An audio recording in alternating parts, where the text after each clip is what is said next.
Well, Jen, you had a couple days to kind of reflect, look back at some film on that game against Nebraska.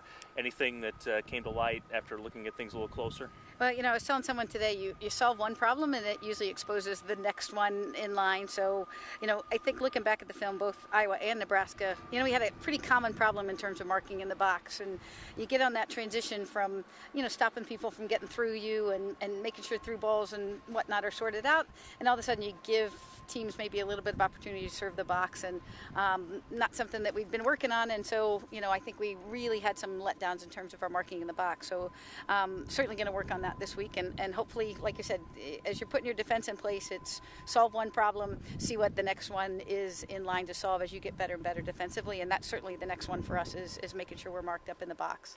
Offensively, a couple of goals for Janelle, and 2 goals as a team was never a bad score, but offensively, what did you see when you look back at the tape from Sunday? Well, especially on Sunday, it's just a difficult thing to play against a team that puts 12 or 11 people behind the ball. It'd be really hard if they put 12. Certainly difficult when they put 11 people behind the ball, but I thought we did a couple of things really. We scored that first goal, and then certainly when we scored the second, we sort of opened things up, and then we started to play the ball around. There were some really good attacking things. We had a great attack down the left flank that Amy Fair got in on the attack a couple of times and had that chance. And so offensively, I think we're still doing a lot of good things and getting chances. Certainly Janelle is finishing goals. For us offensively, especially without Vanessa in the mix, I thought we did some good things offensively on Sunday. And 2 goals in the Big Ten, I told us that should put us in the ballpark. We should be tying and winning games with 2 goals. And speaking of Vanessa, how is she coming along from that knee sprain? Do you think she might be ready for this weekend? I think it's a possibility is what I would say right now. It's certainly day to day as we, don't want to do too much and let things score over and kind of see if they tighten up. So being pretty cautious in terms of doing anything early and letting it do as much healing as it can. So I don't think we'll know until, Friday what the status is really going to be. We saw on Sunday just a crazy day overall in the Big Ten. I think 5 of 6 road teams won on Sunday. And we say this every year, that the Big Ten is a tough league. And this year, I think more than most, it just seems to be wide open where anybody can beat anybody else. Absolutely. I think there's 8 teams in the top 50 RPI. You got teams winning on the road and, what some people might call an upset. I don't know that there is an upset in the Big Ten. I think that it's going to be a tight race. Teams that can figure out ways to score goals and figure out ways to keep, it's a pretty potent attacking conference right now. There's a lot of players scoring a lot of goals, and teams are, it's not a lot of 1-0 games in the conference this year, because I think there's a lot of seasoned attacking players. Even someone like Janelle, who really is only in her 2nd season, but she's a seasoned attacking player and figures out a way to find goals. So, this is going to be a race, I think, all the way down to the end.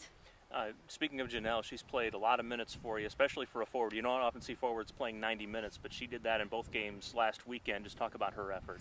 I told her I'm not sure when the last time she played 90 minutes, much less 180 in a weekend. It's probably been since she was a senior in high school. And, I think that's going to be great for her. It's going to push that envelope in terms of her fitness level a little bit. And, we've got to get some players that can get on the field and help her. And we certainly talked to some of our freshmen out about they need to be seasoned at this point. And, hopefully going into this weekend, we've got some players that are ready to step on. And because certainly a few less minutes might mean a few more goals. And hopefully that's what we're looking for down the road. What are you looking for from those younger players? What do they need to show you here in practice this week in order to get on the field Friday or Sunday?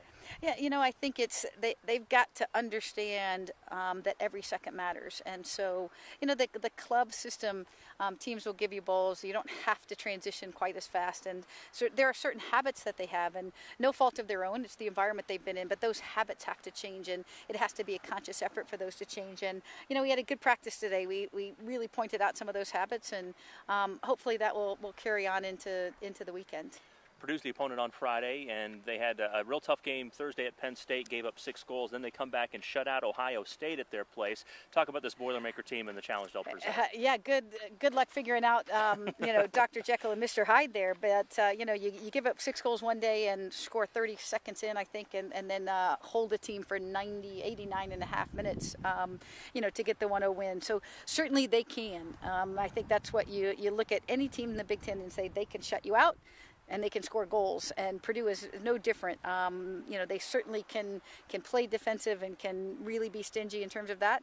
But they've also had games where they've scored some goals. So, we're going to have to be good on both sides of the ball, and that's going to be the story through the Big Ten. You can't just rely on scoring 2 goals and winning games and not be good on the defensive end. And that's really what our young players have to understand. You can't only play on one side of the ball. We've got some freshmen that do some great things on the attacking side of things, but they've got to be just as focused and just as hard and just as determined when the other team has the ball.